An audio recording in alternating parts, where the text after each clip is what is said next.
Assalamualaikum teman-teman. Hari ini Rafif di rumah, tidak masuk sekolah teman-teman. Lagi ndak enak badan, Viv. Ya, Viv. Batuk. Lagi nonton apa, Viv?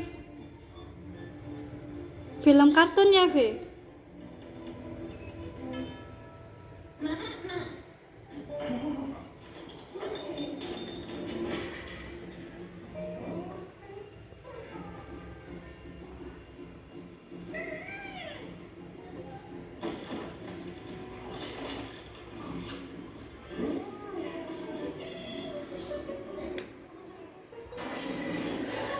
Mana ini orangnya?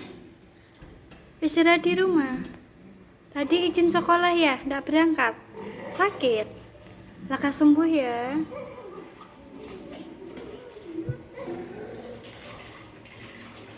Pakai bantal guling kesukaannya teman-teman. Guling pensil.